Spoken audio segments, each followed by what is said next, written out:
Hey guys, it's Beth. Welcome back to my channel. Today I am sharing with you a couple of different ways that I used up the number cut apart pages that were in my Cozy Lodge Christmas pad from Recollections. You know, a lot of the Christmas pads now come with like numbers that are meant to be used like for a countdown calendar or something like that. So I used them in a couple different ways and just wanted to share those projects with you. So the first one that I did is a countdown calendar, but it's like a countdown calendar book. So it's a chipboard binder, and then on the inside it has little boxes, 24 boxes that you can put goodies in for a Christmas countdown. I got this file off of my Silhouette, but it's actually a Lori Whitlock file. And so you can also get it from her website. You can purchase it directly from her website. So I will include the link to that page in the description box below if you are interested in this one. I was a little intimidated by it because there's just so many pieces, but it was super easy. It went together fairly quickly and it was a lot of fun. So I'm glad I decided to go ahead and do it. And her file is amazing because it comes with pretty much the cut files that you need for every piece of this binder except for your chipboard. Like, you do have to cut the chipboard down yourself because most of the cutters won't do that without a special blade. But it has, you know, the boxes. These are two-piece boxes. It's a bottom and a lid. You know, it cuts the cover pieces that you need to cover your binder inside and outside, your spine cover on the inside, and the best part was that it also came with this guide that you can lay down on the inside of your binder and then use it to glue your boxes in. So it's like a template for where the boxes should go. Oh my gosh, I was so happy to see that because I am horrible at like freehanding where I think things go. I think they look good, so I glue them down, and then I'm like, oh my gosh, that's horribly crooked. So I was so excited about that template. So now we'll kind of walk through this really quickly, what you need and what I did. So the file called for lightweight chipboard for your binder pieces. I actually use probably mid to heavyweight chipboard. It's not lightweight. I wanted something strong enough so that once the boxes were filled, it could still stand up and not like sag. So I had some medium to heavyweight chipboard in my stash, so I used that. Once I cut the pieces down, the chipboard pieces down, it took 2 pieces of this black and white pattern paper because you needed like 15 inches to cover the whole binder. And so there was a seam here where I had glued 2 of my pattern papers together. And so on the outside, I just covered up that seam with this red and white polka dot ribbon that I had in my stash. I like never get to use wide ribbon, so was excited to find a use for that. And then I also added this cute little red and white Santa ribbon that I had in my stash. I've been trying to use up some of my holiday ribbon that I've had forever. And I liked the pop of the red and white on this black and white paper. And so I actually put the ribbon across, kind of glued it down before I put my wide ribbon on, just so it would be underneath it and the wide ribbon would help hold it onto the binder. To decorate the front cover, I didn't do a whole lot. I kept it pretty simple. I just have a black stitch circle and then a white scallop circle behind that. And then this red and white, it's a really thick chipboard piece. And it is from Michael's. Got it on clearance, I think several years ago. I don't see a date, but I paid 15 cents for it, and I have a handful of different kinds. So I was excited to finally find a use for this. And then I ended up hot gluing this on since it was pretty heavy chipboard. I hot glued that on the front. Oops.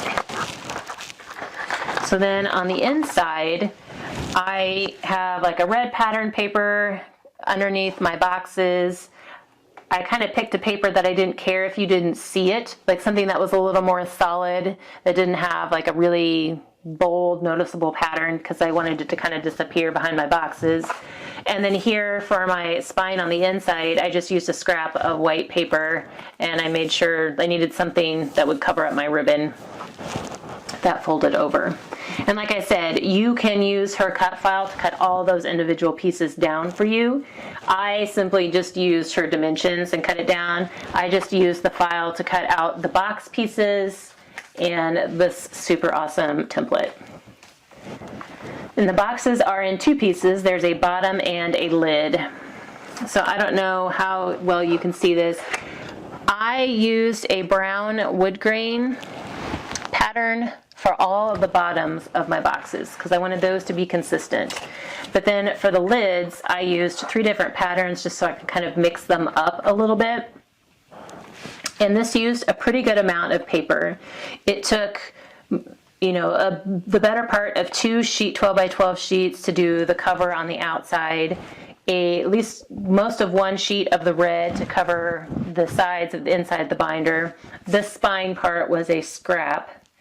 And then it took 2.5 sheets to cut the bottoms of the box, and then about 1.5 sheets, if you add all the patterns together, about 1.5 sheets of the pattern papers for the lids. So that used up a good amount of the full sheets that I had left in the pad. And then the numbers, they actually came, they were in like a part of a tag on the cut apart sheet. And so I just used, it's a little tag punch. Let me take that off so you can kind of see the shape of the tag. And I think this is Paper Studio. And it says it's 1.5 inches, but the box top is 1.5 inches wide. So I think the tag is just shy of 1.5. And the boxes are 1.5, you know, inch from side to side, and they're about 1 inch deep.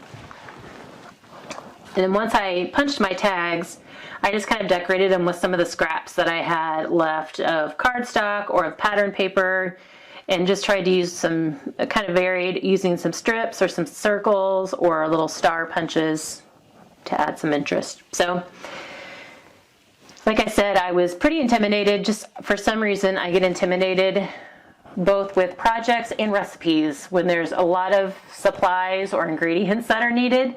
I don't know if it's just patience, like I don't have the patience to work through all of that, but like I said, this turned out to be super easy, and so I'm so glad I didn't let the number of pieces like turn me off. So, and if you go to Lori Whitlock's website, like even though I didn't purchase the file directly from her website, I could still get to the instructions for the file.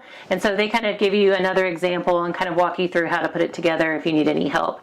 The boxes, I glued them together with some wet glue, and then I actually glued them to the binder with hot glue just to make sure that they were going to stay in place.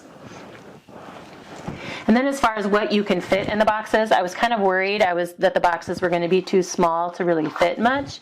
But you can see here there's 3 starbursts in there, and if you like actually packed them better, you could probably fit 4. There's 3 of the little Tootsie Rolls, a little pack of 6 slits that I could curl up in there, a couple of hard candies, the butterscotch in this one. This has a couple kisses, and this one is my favorite. The Lindt truffle balls fit in here, just barely, because the lid is like wanting to pop off. A Hershey's Nugget will fit, and I also had a Hershey's miniature to show that it will fit. We didn't have any, but the little square bite-size Mars candies, you know, like the little Three Musketeers or Snickers, Milky Way, things like that, those should fit in here fairly easily. And the little miniature Reese cups would definitely fit in here.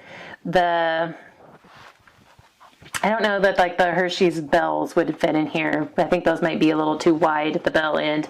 But you could also fit like some coins in here, like quarters, or fold up $1, or fold up a note, or a Bible verse, or an activity to do. You could fit earrings or bracelets or a hair tie in here. So you could actually fit more in here than I expected to be able to fit. So I was pretty excited about that. But And then I also like how you could leave it open if you wanted and set it open like that. You could leave it open or, close it up and have it sitting. And if you didn't want to tie it off, you could always just, kind of knot off the ends until you wanted to tie it up and store it. And so then hopefully this could last for a couple years, as long as it was stored safely. And I'm not going to be able to tie that as pretty as it was before, but you get the idea. So that is one way I used the numbers from this pad, and the other way I used them were to make some December daily albums for myself and my daughter. I started with Ellie's. I kind of used her book as a trial and error, or guinea pig, if you will. But I essentially made both of them the same way. I laminated the covers and then bound them with some green embroidery floss that was in my stash. There you go, you can kind of see that. Because I don't have any of the cording, so I just used embroidery floss. And then to close it for both of them, I just have a ribbon right now going through underneath the embroidery floss just to be able to tie it closed. And I don't know, we may change that later, but for now it works. So then on hers, I took one piece of paper. This was the size it was, like I think just over 7. Yeah, it's about 7 inches, 7 by 12 was the sheet. So her book is about 7 by 6. And then I just decorated it up with some scraps that I had. And this was a cut apart tag that was in the pack. And then I took a little piece of white pattern paper, it's like a wood grain, and then just hand wrote December Daily and drew in some little silver stars. Now for the inside, I did decorate the inside of her cover before I laminated it. And this pattern is not from the pad. I just pulled it from my stash because it kind of looks like holly leaves, and I just wanted something bright to go on the front cover. And this is just a sticker from a Hobby Lobby pack. So if you remember, the numbers in the cut-aparts actually came in tag form. So hers, I punched out in a circle, like a 1-inch circle, and then I fussy cut out the tops of the tags and used those as tabs for all of the pages. And I just stapled them on, and you'll be able to see throughout that for some reason my stapling skills were not with me that day. Like, I really struggled to line up my staples. No idea why. But what I did is I stapled I included one on either side so that you would have like a front of the tab on both sides of the page. So this piece here I had left from when I don't know if you remember me making those like little chunky wooden trees, Christmas trees. I think it was in November when I made these. And I hand drew them onto the paper and then cut them out by hand. And so I was left with all these like weird the sides of trees left on the scraps. So I decided to go ahead and use that in these albums just kind of as like a border, like looks like part of a Christmas tree. And then here, on a lot of them, I just punched out her number and then added a scallop circle or some kind of circle behind it, in most cases, just to help it stand out. So on this one, I actually fussy cut out this little tree that was at the bottom of this page, like it was just an extra image. And once I cut it out, and then I put the number on it, I realized it kind of looked like a pile of poo, which she would probably be fine with because, the whole poo emoji, she's very into that. So I was okay with that staying on her album. But this is just a red business size envelope that I had, and decided to include it as an extra little pocket. And then I just took a sticker from my stash and layered it with a scrap of the white wood grain. Added a scrap here. This is a smaller page because with hers I mainly just used whatever size pages I had. So there's different sizes, different, kind of adds a little bit of dimension and interest to the album. Here's a little pocket that I made with the scrap, and then another one of those moose tags, and I stapled the number to the top of the tag. This is actually trees, and they're going sideways, so we'll just have to add a lot of pictures on day 5 to cover up the fact that the trees are going sideways. And I did a lot of stapling in her album, you know, and so there's a lot of them that it's open underneath. I just stapled it at the edge. And then I used a lot of stickers from a Hobby Lobby sticker pack that had, it's called Christmas Sticker Book, and it's just got all kinds of different images in it. So I liked bright colors for her, so I used a bunch of them in here. This is just a smaller red envelope that I had, and I cut it like at an angle so that it opened from the top and from the side. And then it just kind of covered it, add a little scrap on this side to make this a little wider. Then stuck a tag in there. Here's a belly band. Another little flap. And this I fussy cut out of another scrap just to add something to that little page. This is just a border strip that I made. Again, a little flap. This is not part of the pad either. I was kind of short on some papers. I had kind of already figured out what I wanted in mine, but hadn't put it together yet. And so when I got to hers, I ended up adding a few patterned, like the greenery type pattern papers, just to bulk hers up a little bit and give it some more color. So over here I just have a little corner pocket with a tag, and again stapled the number to the top of the tag. Here's a belly band going this way. This was a little scrap strip, and I just cut the ends into a tag shape, so it's just like a folding tag. This and this were also at the bottom of the number page, and I just fussy cut those out as embellishments. This is from that wood grain that I used for the bottom of the boxes on the binder, countdown calendar. And when I was cutting out the bottoms, there was like a strip, an unused strip on the side and on the bottom. And so I just had my silhouette cut a scallop out so I could use it as borders. Again, a little flap, corner pocket, belly band. So a lot of them, it's the same type of page. Here's just a bunch of scraps I layered. Same types of page, I just, you know, used different scraps or papers. Here's the other side of that little red envelope. And at this time I left the tree open so it could be a pocket, kind of a side pocket. This moose was also fussy cut out of the bottom of that number page, the other side of the big envelope. And then this was a cut apart that I just fussy cut out that banner out of. And then she gets an extra page here with another corner pocket. So most of her days are like one page per day until you get like back here, like this is kind of a little extra page. 24th has an extra page, and then the 25th has this page plus the envelope, and then there's an extra day. And then I decorated the inside of the back as well with some of the greenery paper and added another little fussy cut moose. So she's super excited about that. I did not include a year on hers just in case she doesn't want to use it next year. She can save it. But for mine, I did add the year on here just to make myself more apt to use it. I have never, a confession here, I have never done December Daily. Weird, I know. But it just seems like with us, the timing of everything, like we have craft shows up until the beginning of December, and then there's like school and dance events that are going on through mid-December, and then it's just like a rush just to get our own Christmas activities in, our own family activities in, and all the parties and buying the gifts and everything. So December has just always been like a one big crazy rush. And I know I'm not alone. I know there are so many of you out there that are the same way.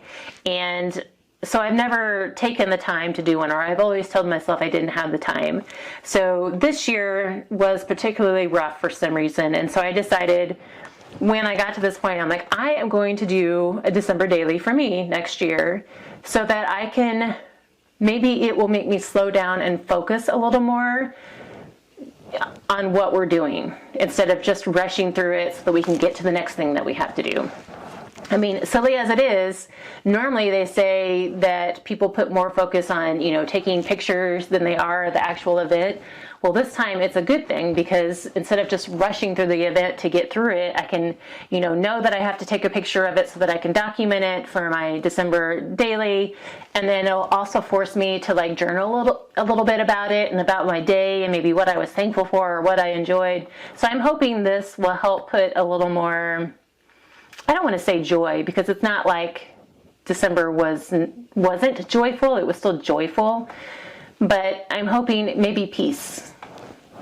I don't know. I can't come up with a better word, but hopefully it will make me slow down and focus a little more on the now instead of, thinking about everything that has to be done. Anyway, long story, but that's why I decided to do the December dailies. That was also because it used up a really good amount of paper, but I could have done another binder if I wanted to, but I decided to do this so I could help myself hopefully focus more on December. So mine is done basically the same way as Ellie's, except for the page that I knew I wanted to use for my cover. I wanted to use this pretty glitter poinsettia and the Marion Bright, but it was on the left side of a 12 by 12. So had I cut it down just to use that as my cover, it would have been on the back. So what I did is I took some black heavy duty 8.5 by 11 cardstock and just kind of made a cover out of that, and then just cut out this portion of the 12 by 12 piece and glued it onto the cardstock. And then I also just picked another pattern that I didn't care as much about for the back. And so another difference between hers and mine is hers is just the fold. I just folded it in half and then picked the center to put the needles through to bind it. Mine has about a 1/4 inch spine. That might be hard to tell. And then, so my binding goes, kind of in the middle of that 1/4 inch. And then I also laminated mine, and I used the same ribbon, but I added some different embellishments to mine too. I added another one of those fussy cut trees. This one looks a little less like poo, thankfully. And then the December daily is done with some red glitter stickers, letter stickers that I got on clearance at Hobby Lobby this past fall. So glad I had those. So I also added some paper to the inside of mine. This white wood grain is from the pad. This was a border strip, and this fussy cut out of one of the other patterns. Here again is that little banner that I fussy cut out of a cut apart. So I actually left most of my numbers as the tag. Not all of them, but most of them. And on this page, I left, I left portions unglued so that if I needed extra space, I could slide, part of a picture under here and part of a picture under here or something. And then this is just a poinsettia sticker from Hobby Lobby. This is another one of those borders that I cut from that brown wood grain. And it is glued all the way down, but I tucked in the number tag before I glued it down and then left the flap here unglued. Here is a belly band on this page, and then put my number up there. Here's a little pocket I made. This was actually a scrap that I just cut down to be the size of like a 3x4 journal card, and then rounded all the edges and glued the corners down so that it could be a little pocket. And here's one I used that tag punch again on mine, and then did do a little stapling to add the tag top that came with this one, and then stapled those onto the little pocket, and then added a little brad for my stash. Here I just layered a couple of pieces. This I just cut out of a bigger strip. Here's another one of those red business envelopes. And then another little corner pocket with some tags. See, this was nice just because I got to use a lot of the smaller pieces. I could just cut them into tag shapes or journal card shapes or whatever. Here, this pocket actually goes the full width of the page, but I did not gusset it. It's flat, but it's a little wider than some of the other ones. And then this one, I actually just used some strip scraps that I had to go behind it, and then added a little mat, kind of hand cut a mat to go behind my number tag here. And then this cute little hat with a rhinestone was a clearance find from Hobby Lobby after Christmas. So that's kind of the nice thing about making this right after Christmas is I got to go find some cute embellishments for pretty cheap at Hobby Lobby. So here I just actually stapled some ribbon onto the top of that tag. This is a border strip that I glued on, and then added some little snowflake stickers here. Those are just some scraps that I layered up. Another corner tag, smaller piece. This is a piece of pattern paper, and then I added that wood grain border, scallop border, and so it's a side pocket. This is an actual gift tag that I found there. It came in a pack from Michael's, and I got it half price right after Thanksgiving, I think. I loved those and had been waiting for them to go on sale because I didn't want to pay full price, but I did love those. And then just layered it up with some other scraps in the tag. Here's another belly band. This one I just glued down kind of as a border. This is a bunch of scraps just kind of glued together, and I added a whole bunch of staples and then glued it down so it wasn't stapled to the page. Another belly band, just some strip scraps with the tree I punched. Here's another pocket, added that scallop border, a little tag, layered up a little circle scrap, and then it's like a 3D embellishment from my stash, my tag. Then here again I used what was left of cutting out the Christmas trees as a corner pocket. Another pocket here. And then this one again, this one is a side pocket, and so just kind of tucked the number in there. Another belly band. This one I glued all the way down and took a circle scrap from my stash and then just cut it in half to kind of add a little scallop to kind of tie it in with the page behind it. This is another one of those gift tags that I got at Michael's for half price. Woohoo! Another corner pocket, belly band, that was a side pocket, belly band, corner pocket. And then this one, at this point, I was just kind of using up scraps. So this is just a bunch of scraps layered up, and it's kind of like an upper corner pocket. This is all glued down, just some other scraps that are layered up. And then the same up here. And then this was a tree that I had originally traced and was cutting out to put onto the wooden trees that I had, but I accidentally slipped and cut into the tree, and so I couldn't glue it on, but I kept it because I figured I could use it in another project somewhere, like if I was covering part of the tree. But since this is just for me, I just used that as a decoration on the back end there.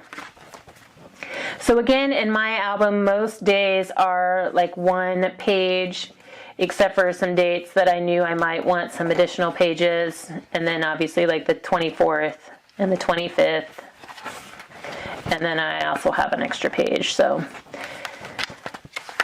like I said, this used up a good chunk of what I had left even after I kind of did this in the cards. I kind of went back and forth at the same time.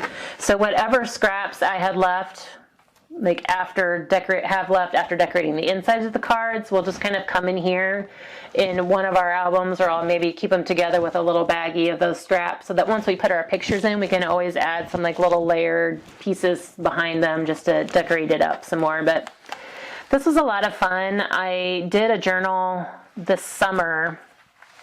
It was like a travel style journal for my daughters. It was kind of I think Sarah with Crafting and Relaxing puts its best, like a smash book, because it's not really a junk journal, but it's not really like a traveler's notebook. It's just kind of something in between. So I like her description of it as of a smash book. So Sarah, I'm totally gonna steal your term there for what these are like. But they're a lot of fun, and they really are a great way to use up a lot of paper. And in this case, it also used up those little cut aparts that might not have gotten used otherwise. So I hope you guys have enjoyed the ideas I've given you on how to use up the number cut aparts that might come in your Christmas pad, because here was 2 ideas. And then with my Pine Street Square pad, I also showed you ways, you know, I attached them to the clips, so it was kind of a different style of countdown calendar. But if you guys have any questions on anything, let me know. And like I said, I will include the link to the Lori Whitlock page where you could get this cut file if you want it. And I think that's it. Next up, I will share with you the cards, and then this pad is done. So thank you guys so much for your time today and for putting up with another Christmas video well after Christmas. I love you guys, and I hope you're having a crafty day.